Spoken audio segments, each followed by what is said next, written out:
Eu i Thanatos, dos termes grecs. Eu, bé, bo, Thanatos, morir. El bon morir, la mort digna, l'eutanàsia.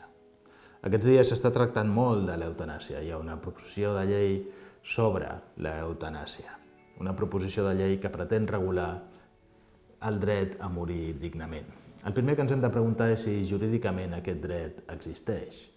El que és evident és que la mort en si mateix no és un dret, és llei de vida. Al final tots acabem morint d'alguna manera o d'una altra. I el que les legislacions nacionals, internacionals i convencions protegeixen és principalment la vida. La Constitució espanyola no parla en cap moment d'un dret a morir. Parla a viure dignament, però no es refereix a cap dret a morir. Per això aquesta proposició de llei, el que es basa i el que diu en un dels seus paràgrafs del preàmbul és que no pot ser que hi hagi un supòsit de despenalització del suïcidi assistit, com passa a Suïssa, que està despenalitzat, no és exactament així, després ho veurem, però que fa falta que hi hagi una regulació. I el que diu és que del que es tracta en aquesta llei, en aquesta proposició, és de la creació d'un nou dret individual, el dret a l'eutanàsia. És correcte, és un dret nou, un dret que en si mateix no existeix, encara que en alguns països estigui reconegut. Parlem de l'eutanàsia. Què és? Quines són les seves modalitats i quina és la seva regulació en els països on existeix una regulació. Soc Josep Ruaix, advocat, col·legiat i CAP 21.814. En aquest canal de YouTube vull compartir amb tu la meva experiència perquè d'alguna manera et sigui útil en la vida. També espero prendre dels teus comentaris. Et convido a que t'uneixis a la meva recerca de la veritat, encara que sigui subjectiva. Cada setmana a Ruaix Legal TV. El primer que ens hem de plantejar és efectivament si existeix aquest dret. I què diu el Tribunal de Drets Humans Europeu?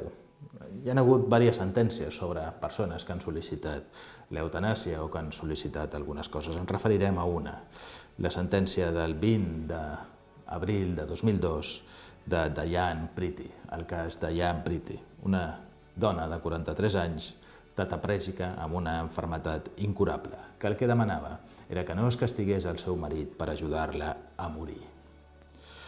I plantejava des de diferents perspectives al Tribunal Europeu.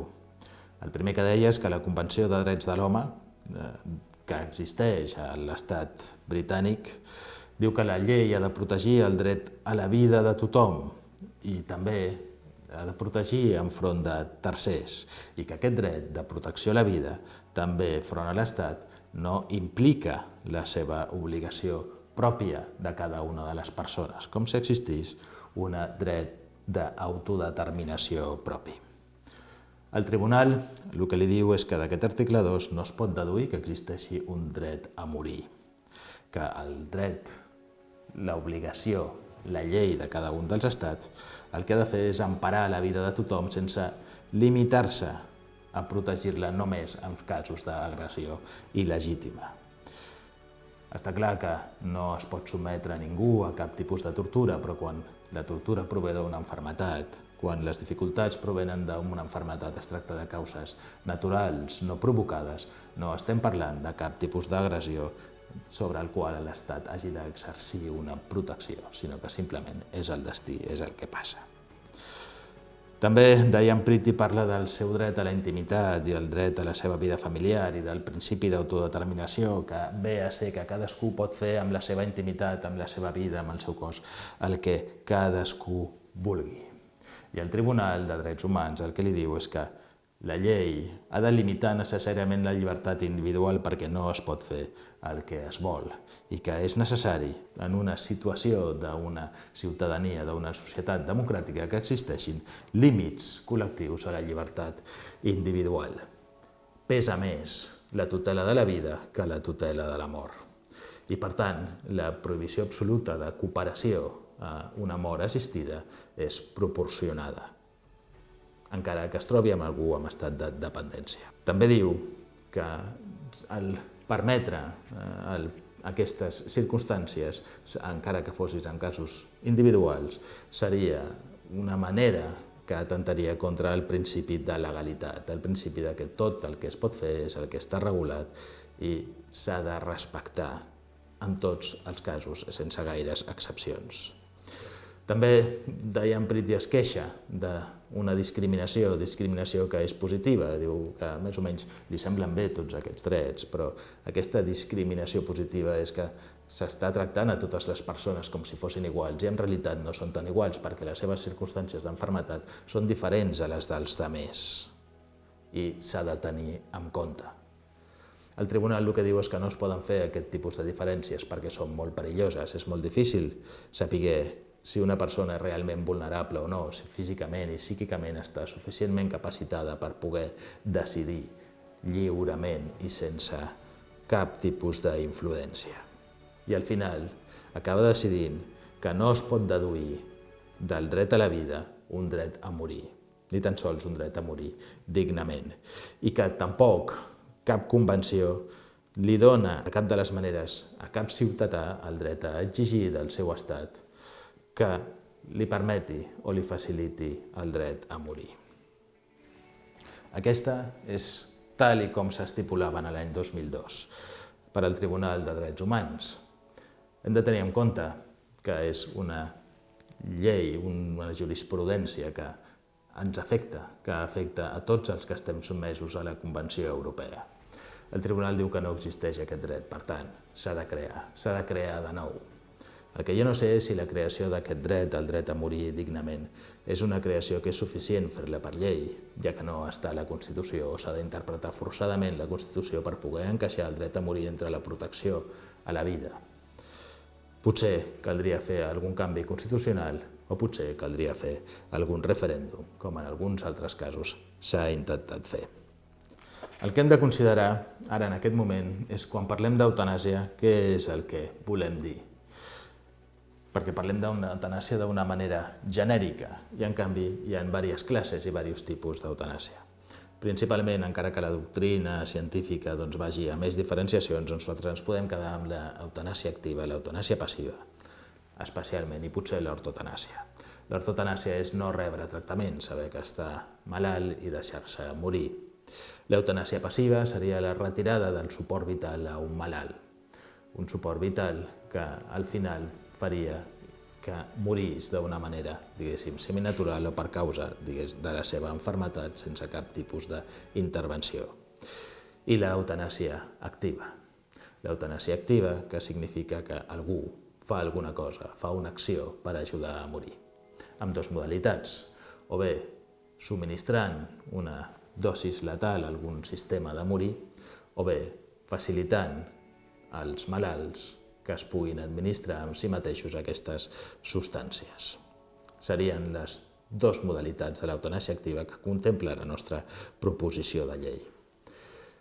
L'eutanàsia passiva és una eutanàsia que està permesa, és una eutanàsia que també en altres llocs entenen que el deixar-se morir, el no voler rebre un tractament que sigui pal·liatiu, un tractament que ens ajudi a perllongar la nostra vida d'una manera artificial, de no voler rebre certs medicaments, és una decisió que és de tipus personal. I tant jurisprudencialment, en gairebé tots els països es permet, i no es considera tampoc per cap tipus de convenció mèdica que això sigui un atemptat a la vida. Hi ha diverses assemblees de metges, de convencions de metges, per exemple, l'Associació Mèdica Mundial va fer una declaració sobre l'eutanàsia a la seva 39a edició a una assemblea celebrada a Madrid a l'octubre de 1987, que deia que l'eutanàsia, l'acte deliberat de posar fi a la vida d'un pacient, encara que fos a petició d'ells, era un acte il·legal, era contrària a l'ètica professional de qualsevol metge. I després, amb la 44a edició i en altres edicions, també americanes, de convencions de metges sobre el seu jurament hipocràtic, consideren que el fet de posar, de donar, de facilitar la mort a alguns pacients d'una manera activa és contrària a l'ètica professional i al seu jurament hipocràtic. El que no vol dir, en cap cas, és que no sigui permesa eutanàsia que en diem passiva, el que algun pacient o els seus familiars decideixen que no ha de rebre tractament que li perllongui la seva vida. Això de l'eutanàsia passiva està clarament permès a tot arreu i avui en dia també aquí a Espanya, i no cal en si mateix una regulació pròpia perquè no es considera i mai s'ha considerat que sigui cap delicte. La nostra proposició de llei, l'espanyola, salva els metges, no els obliga, en cas que algú els demani l'eutanàsia, a practicar-la. Tenen la possibilitat d'objectar, de ser objectors de consciència, i allà ells, si així ho volen fer. Els primers països europeus en regular l'eutanàsia han sigut Holanda i Bèlgica. Holanda la va legalitzar i el 2002 va entrar en vigor la seva llei, i Bèlgica també el 2002 va entrar en vigor la seva llei de l'eutanàsia. Encara que era alguna pràctica que es tolerava, que estava despenalitzada des de temps abans, sobretot a Holanda, es considera legal la intervenció directa del metge per causar la mort d'un pacient que pateix una malaltia irreversible o que es troba en una fase terminal amb uns dolors que siguin insuportables. Els requisits per poder sol·licitar l'eutanàsia és que el pacient ho ha de fer d'una forma reiterada, voluntària, resultat d'una reflexió profunda, i que també les seves dolències han de ser molt potents, intolerables, sense perspectives de millora, i sempre havent pres una decisió estant realment informat de què és el que li passa i quines són les seves opcions mèdiques.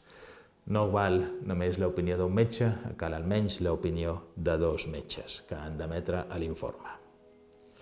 A Bèlgica, l'eutanàsia és molt similar. Ha de ser sol·licitada conscientment per una persona que sigui també major d'edat, que sigui capaç, tingui pronosticada una malaltia que sigui irresistible i que tingui un sofriment que sigui constant, físic o també psíquic, també a la holandesa. S'ha de fer per escrit, ha de poder sol·licitar per escrit, i si no pot escriure-ho ha de fer un adult designat per ell. És una mica difícil de comprendre si no pot en si mateix sol·licitar per escrit que vol l'eutanàsia, que pugui designar una persona per escrit, que decideixi per ella, per l'eutanàsia. En fi, és una petita contradicció. Hi ha altres països que també fan aquesta regulació. Països com Amèrica Llatina, n'hi ha diversos, Argentina, Uruguai i Brasil, es permet el suïcidi assistit, és una espècie d'homicidi per pietat que no està castigat. A Uruguai es va fer una llei que ho regulava, diguéssim, en el 2013, era la llei del buen morir, es denominava, i a Colòmbia també s'ha anat evolucionant i arrel d'algunes sentències jurisprudencials que han creat jurisprudència s'ha anat configurant l'homicidi per pietat. Hi ha una llei d'eutanàsia que la despenalitza i el 1997 i el 2015 es regula. Però són regulacions que són diferents, no totes provenen del reconeixement de l'existència d'un dret a morir dignament, sinó que procedeixen de decisions individuals en casos particulars que finalment s'acaben regulant d'alguna manera en alguns dels estats. En els Estats Units, en alguns estats, com per exemple Washington, Oregon, Montana i Nou Mèxic, es permet, està despenalitzada, i Canadà la va legalitzar en el 2016. Canadà, per exemple, només permet que s'apliqui l'eutanàsia als seus malalts que siguin terminals. Malalts terminals i no malalts que estiguin simplement tetraplègics. Gent que pugui estar tenint un patiment que no tingui possibilitats de millora, però que la seva malaltia no els porta a morir. No són malalts terminals. La llei colombiana, que és de 2013, també permet als malalts acollir-se sempre a una eutanàsia, una sol·licitud d'eutanàsia, però amb diferents qüestions. Només poden sol·licitar l'eutanàsia aquells que estiguin en les seves plenes capacitats, sempre que no hi hagi cap tractament que sigui alternatiu. I d'aquí les dificultats de valorar quina és la seva capacitat per decidir. Quan es tracta de trastorns psiquiàtrics, Bèlgica i Holanda sí que permeten que el desequilibri, el sofriment psíquic sigui també una malaltia considerada terminal, però en canvi aquells que no tinguin les seves plenes capacitats per fer la sol·licitud que estiguin confirmats també per un especialista no podran acollir-se perquè no poden decidir lliurement sobre l'eutanàsia. I Suïssa us comentava abans que no és exactament el que deien. Suïssa el que va fer és que en el seu article 115 del Codi Penal castiga amb penes de fins a 5 anys a tots aquells que assisteixin al suïcidi o facilitin el suïcidi, però només per raons egoistes. Per tant, tots aquells que siguin per raons altruistes, per raons de pietat, poden anar a morir a Suïssa. I poden anar a morir a Suïssa sempre que ningú es lucri, diguéssim, amb aquesta mort ni en el procés de la mort. Això ha produït una espècie de turisme, molt especial i molt específic. El que vulgui anar a morir pot anar a morir a Suïssa. I per això altres països com Canadà, Bèlgica i Holanda el que fan és només permetre a les seves persones nacionals adscrites als seus serveis públics de salut que puguin acollir-se a aquest dret per evitar aquest turisme. A Alemanya també hi ha casos. Hi ha casos d'eutanàsia que no estan regulats tampoc, però hi ha suficient jurisprudència de suïcidi assistit en casos particulars i individuals que sí el permeten, i es pot dir que és un país on l'eutanàsia en si mateix es permet amb una sol·licitud individual i en casos particulars i analitzats d'una manera individual.